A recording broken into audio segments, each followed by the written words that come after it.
everyone. I'm Tina, DJ Slave1, and today I am bringing you a very special installment to my Twitch channel and doing something that I've never done before, and that is a live interview. And what a better way to do my first interview but to bring one of my absolute favorite artists and performers in the world, Chris Corner of IAMX and Sneaker Pimps fame, the brilliant, brilliant master that he is. And I'm just incredibly excited to introduce him. Welcome, Chris. It's a pleasure to be here, DJ Slave1. I was explaining to Chris, my name is a reference to Boba Fett's ship. I am a big Star Wars nerd, and that's what that's all about, in case you're wondering. It's not a BDSM reference It's then. not, but funny enough, I've gotten some I'm pretty cool, disappointed. yeah. I've gotten some pretty cool fetish bookings because of that, which is kind of funny. Good. That's good. Anyway, I just really want to jump in. I think our main thing we want to talk about today is the upcoming tour. So, can you tell us, first of all, about the exclusive album that's going to be available on the tour that has remixes and reworks from IMX, as well as collaborators like Club Drugs, Holy Grail, Carolee, and even fan remixes? Yes. Yes, it's a wonderful package. And it's a rework package, I think we'd call it. I like to call those things reworks because remix always sounds a little bit undervalued. Don't know why, but the rework is more expansive and you can basically pull it into any genre. You know, we have really dirty club mixes and we have orchestral versions and stuff like that. So it's a real broad spectrum there. It's very exciting because it's always exciting to just put out shit, and also it's an excuse to promote the tour. A lot of music is an excuse to promote touring these days. But fortunately, within the IMX realm, the niche of IMX, it always feels like a little bit of a different world to what's going on out there. And the releases are always deeply appreciated and valued, and the support that I get back and the feedback I get back is beyond beautiful. So I think overall it's going to be an incredible thing. And also I'm trying to make that tour, that release, that tour, that whole phase just super energizing and exciting and just fucking brilliant. I'm really, really leaning in on this one. I don't know why, but I'm at a point in my life where I'm just going balls deep with that. And in regards to the rework album, are there like what are the reasoning behind the songs that you choose to rework? Do you feel that they need to be developed in a different direction, or you didn't do it the way you wanted to the first time, or like what makes you choose specific songs to rework? It's it's kind of random. I don't think there's a plan. There's no particular overall concept. I offer it up to the reworkers, and they often choose, or we talk a little bit about what we think. Maybe there's a hole in this area and it needs that kind of track, or a track that maybe hasn't had enough attention can come up. Mm-hmm. I personally like to focus in on the album tracks where um, it's just had a lot less attention. Singles always get the attention, and I Right. spend a lot of my heart is in those album tracks, so I like to pull those out and do versions of those. Oh, okay. That I have always wondered that with any band, how they choose this. So thank you for elaborating Mm. on that. Another thing that I was wanting to ask you about, how do you see your touring as a way of connecting with your fans and creating authentic spaces and experiences with them? That's a big subject. It's very important to me. It's become more and more important over the years. just as I've got to know myself more, and I've realized what my purpose is, what my duty is, and I feel as an artist, my duty is to obviously to myself, but also there is a certain altruistic drive that I want to go and give what I've got, and touring is this not only a safe space, but it's sort of truly important, deep, almost spiritual space where you can exchange energy, and music has a an ineffable, unspeakable power to it that you can't get in other art forms. Not to denigrate other art forms, but music is what I do. So it's my tool, and I can get to people, and I can receive things that I'm just so fortunate that in my lifetime, that is beyond what I thought I could receive. You know, when I was a kid, I never thought I could have that kind of love coming at me, and it's beyond beautiful. And since the whole community of IAMX really kind of developed, and is so tight knit and so conscientious and present. So if I do shows, I feel fully seen, and I feel like I can give completely and expose myself completely. There's no fear. There's it's just a wonderful exchange, and that is a unique space in the digital age. That's a lot of stuff is dying, but we are still flesh, thankfully, Yeah. and we can still get in a room, and we can still be tribal with each other, and Yeah. that's where touring is so important to me. Right. Now, I can identify with that exchange of energy just as a Hmm. DJ, Yeah. and having that interaction, having a dance floor, seeing people how they interact with not just each other but you. And it is an art form that really can't be replicated by any other art form. Just to me, with music and a live crowd is what I'm referring to. Yeah. Yes. Yes. So, Clearly. but I want to ask something a little more personal for me.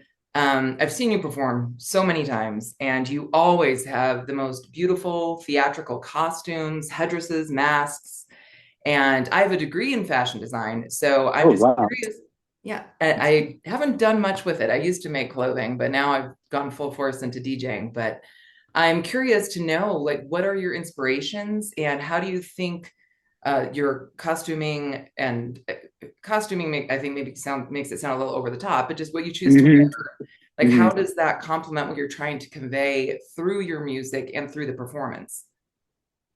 Yeah, that's a very good question, and thank you for downplaying the costuming thing, because that always it never fully lands with me, the idea of it being a costume, Right. because that suggests a certain distance from the self, and it's not. It's just, for me, it's always been a way to build myself up, and sort of publicly break myself apart. So often I end up in a total mess, and that's fine.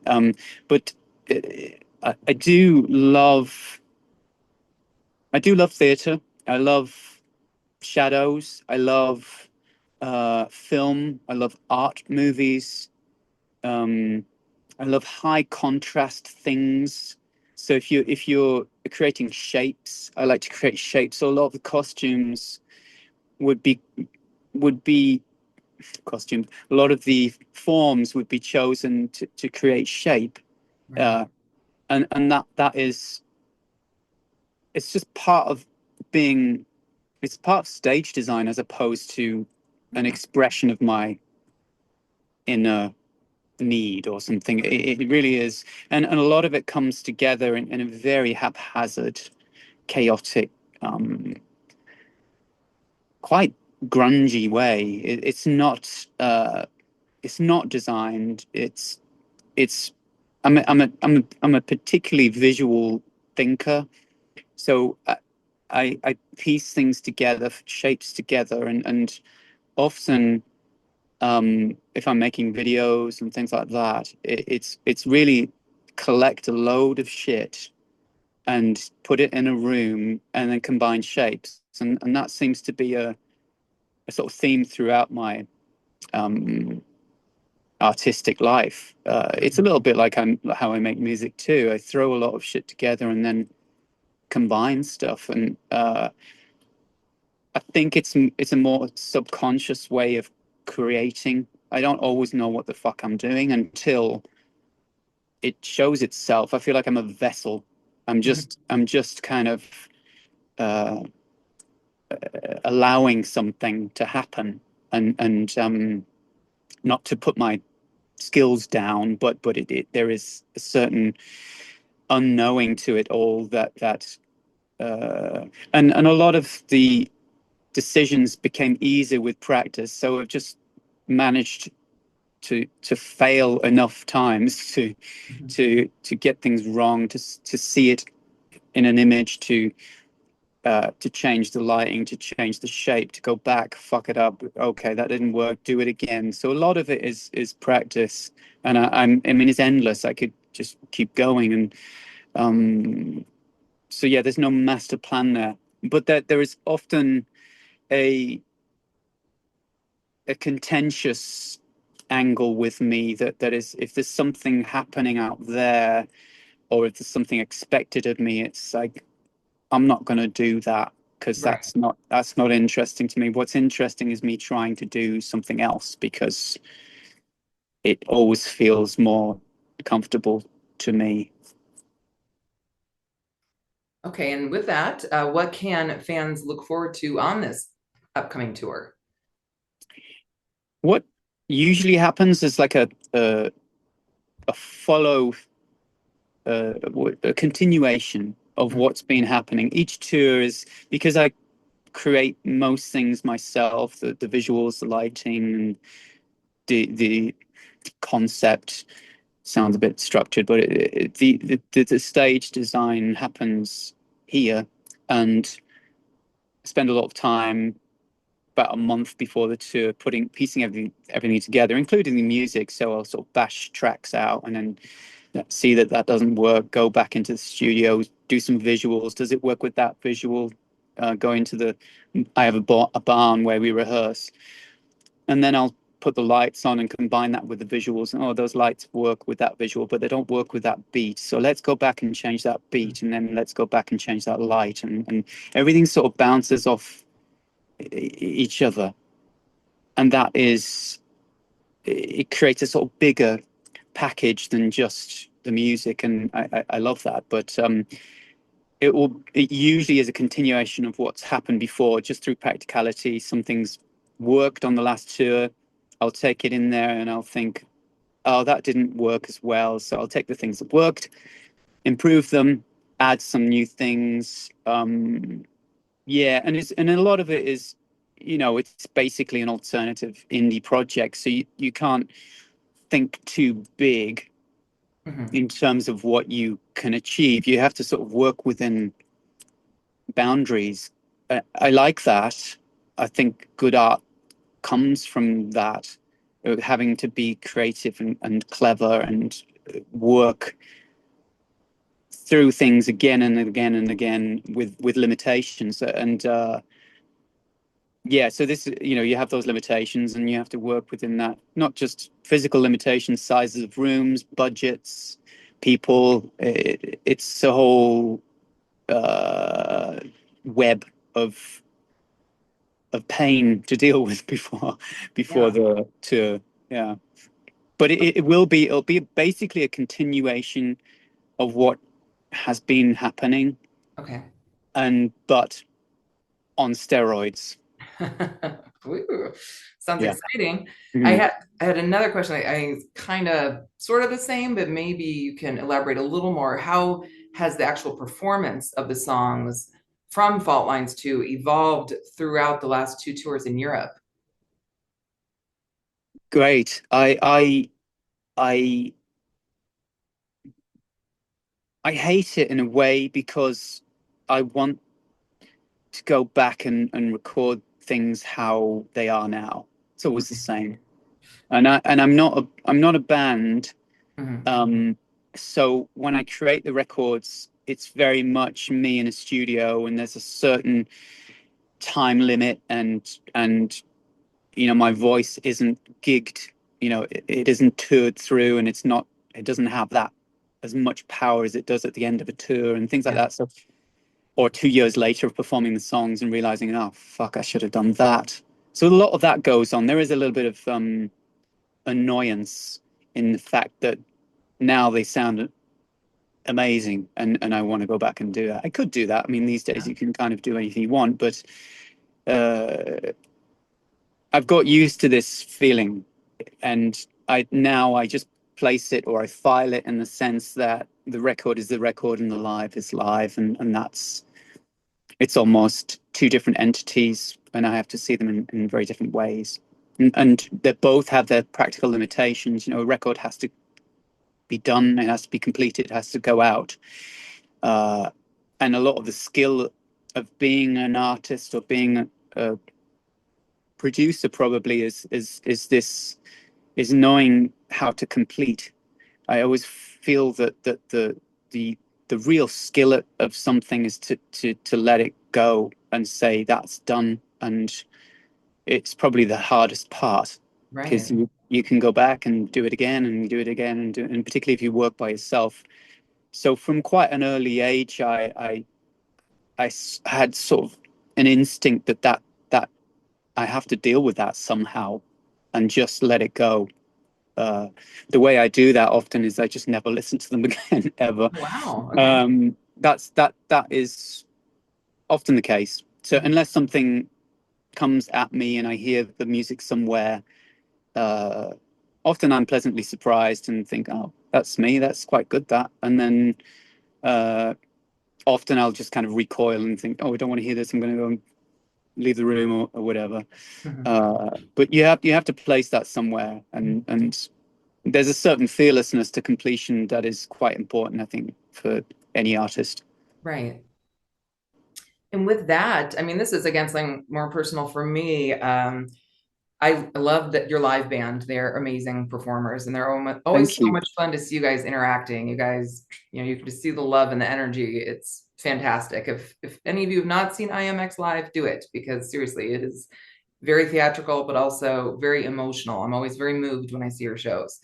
Oh, And absolutely, my favorite part is your voice. I'm just so absolutely I don't know, again, it's just so emotional, something that resonates with me. And some of my favorite bands have done tours where they do acoustic. They'll do just, a tour that's just them, a guitar, piano, just the down to the nitty gritty and just your beautiful voice showcasing. Have you ever considered doing something like that or? absolutely. The COVID destroyed that idea, actually. Okay. So I did. We released a record, an acoustic record of older tracks, like a almost like a retrospective, but reworked in acoustic form Hmm. just before COVID, and the tour was booked. Oh, So wow. it was just me and a guitar, Right. and the guitar is my first instrument. That's how I got into music. So it's totally natural for me, and it was actually quite exciting. I was very sort of thrilled to get to do it that way. Um, but COVID happened literally Yeah. 2 weeks before the tour. Right. Thankfully, we weren't on tour, and it was booked in churches and places like that Right. I thought could be really complementary to the acoustic versions. So it's definitely still a a need. Um, I need to do that.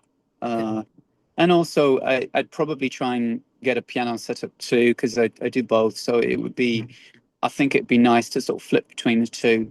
Yeah. Um, and yeah, there are some acoustic videos out there. I think you can Yes. probably see, but I would like to do an extensive tour. Also, just to see how energy management is different in that context, because touring as IAMX now, which is it's kind of full force hypersonic touring, is quite exhausting. So it would be interesting to see what it would be like with an acoustic guitar. Yeah. Another thing I wanted to touch on, your collaborations. I really love all the different artists that you've worked with. And who would you say are some of your favorite people that you've collaborated with? And well, who are some of the people that you'd like to collaborate with in the future? I like people that it's not like I look out there and think that's really cool. I need to get hold of that person. Often it comes naturally either through friends, or often they have to bug me actually. Yeah, I'm pretty reclusive, so I don't network or socialize or anything like that. But it comes through word of mouth, and so like somebody like Imogen Heap that I worked with many years ago, and I've seen sporadically on and off over the years. I love her because she's just a total freak and nerd and all of those things, and she's on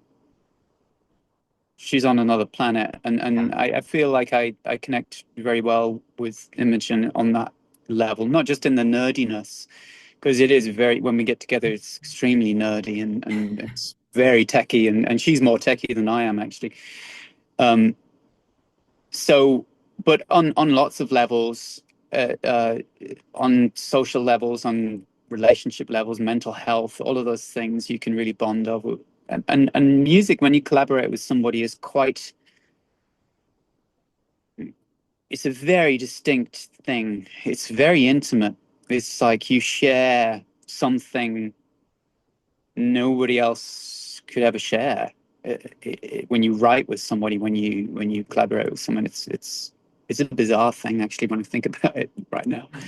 Um, but I have to sort of manage my energy in that space, because I kind of give a lot when I'm with people, and that's I have to be careful. That's another subject. But in terms of um, the recent collaborations, for instance, or the recent reworks on remixes, that's people I met on tour, a couple of support bands that worked with us on tour. Yeah, just friends of friends, that kind of thing. Yeah, Any possibility of working with two of my favorite people that you have worked with, Kevin Key and Gary Newman? absolutely. I didn't mention those guys, did I? Yeah, we did. I did lots of videos with Gary, and I did a couple of tracks with Kevin. So we talked about doing another couple of tracks because he came out. We do events at this space, and he came out and he did his Kevin Key Yeah. session event at the event here, and that was phenomenal. That was I love. the tour just before last with, and I was at, I think at that show in LA when Kevin opened for you. Yeah. Yes, so it was just after that. Actually, Okay. he opened, and I love that thing that he does. Yeah, And that I'd love to take him on tour. I don't think that would be even possible. But we definitely want to collaborate more. But you know what it's like, just life happens, and time disappears, and absolutely. then you die. So not to get dark, but Yeah, life is short. So absolutely. I do feel, as antisocial as I am, as reclusive as I am, I still have this kind of engine that wants to do everything all the time. So a lot of it I put into this, and when I'm on tour, it's all into that. Right. Well, I wanted to ask one last thing. I appreciate all the time you've already given me. Yeah. I want to talk about your Headnoise project that Yes. IMX has hosted live streams about mental health and neurodiversity online. before the shows and even at your home in Southern California.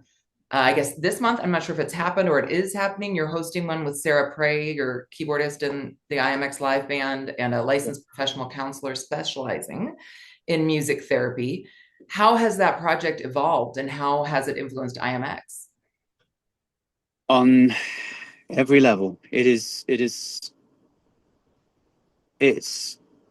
incredible how it was born out of a desperation, really, because I had my own pitch black meltdown about 10 years ago, and it was it was so it was such a crisis. It was so intense that everything just shut down. And when I managed to come out of that, it took about 2 or 3 years to restart life properly, and then another 5 years to get over it.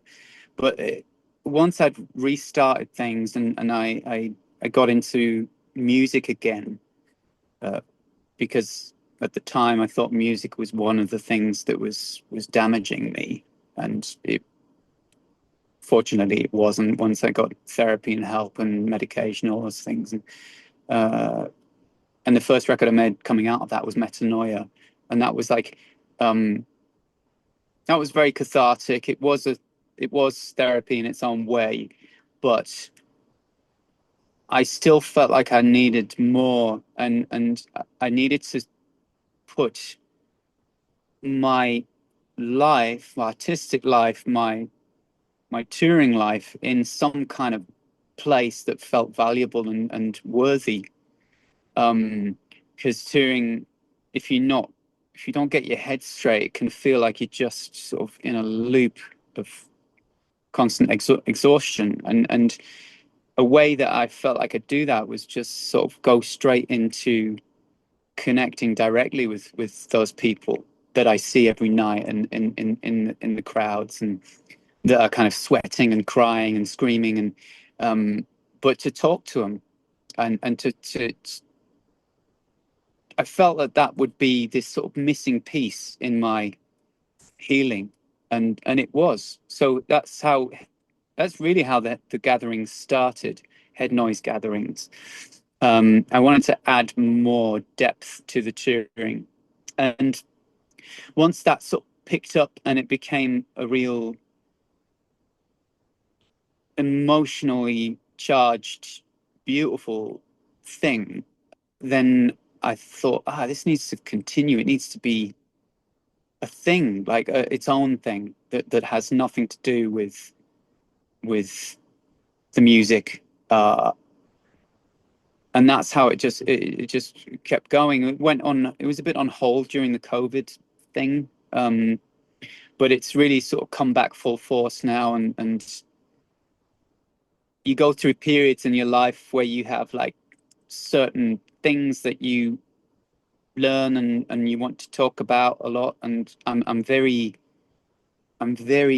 curious about psychotherapy and psychology and philosophy and all those things that make life worth living, and it's super important to me. And my crowd know me. They know the music. They see the symbols in the music, and they sort of connect really easily when we talk and when they listen. So that's how it started with them. And then we started to introduce, or I started to introduce more sort of professional people, because I felt like I was saying stuff and I didn't want to be the one that was kind of giving advice. I'm not a trained professional. I have lots to say, but I wanted to inject real people, real professional people, and started bringing that in, and also other artists. So it became quite diverse in my choice of people, but anything that sort of relates to what I feel is important to me, I sort of crowbar in, and often it seems to resonate with others, and it's become super valuable and important in my life. And how would someone, if they want to become involved in this or watch it, like what outlet is this, through YouTube, or how do you live stream it or It's on? live streamed. We do, I think we do it for free now. So it's live streamed through the IMX YouTube channel, Oh, nice. Okay. uh, and sometimes we have a Patreon site where we do more exclusive private things. So you can, if you want to join that, you can see more stuff. Sometimes we start the streams and then we continue with the stuff that you can't say on Patreon. Right. But generally we do the mental health head noise for free through YouTube. Yeah. Yeah. So I could talk all day, but maybe that's another subject. Yeah, Pick a definitely. subject. Yeah, I mean, I always ask this of, and not just in interviews because I've never done an interview, but when I actually get to meet some of my idols and people I very much look up to, and just in my own profession as a DJ, I always want to discover new music. And are there any bands or artists that you think I should check out, or our audience should check out, that are new and up and coming, or haven't got enough love yet? I mean, I love the weird stuff. And the sort of contentious stuff. I don't know what your audience is, but I if you're looking at art bands, things like Throbbing Gristle and stuff like that, I love. Or Tekra, I love Mhm. weird electronic music. I also love kind of vaudeville, burlesque, three penny opera, um, Kurt Weill and Bertolt Brecht. So Mhm. that kind of German 1920s expressionism, that kind of stuff. Right. So yeah, I mean, again, also that's a bit on the spot. I love David Sylvian. I love fucking hip hop. I like anything that's good. Yeah, Yeah. and so where do you start? I mean, that's the thing. I think the genres are pointless to me. Um, I think I'm looking for the essence of something, and Exactly. when something's good, you just know that that person has some kind of fast track to the infinite universe. You know, you can kind of connect to the unknowable through them, Mhm. and that's when something's good. The Yeah. rest is just fucking wasting time. Again, just very honored to have had this time. I appreciate you taking time out of your very busy schedule and being here to answer these questions and get us so excited for the upcoming tour. I know I'll be seeing you in Denver, and probably we try to fly to LA because it's our favorite city. Fabulous. Yeah. But again, everyone, thank you for joining us here on Twitch. Huge thank you to Chris Corner, and I think we can end it here.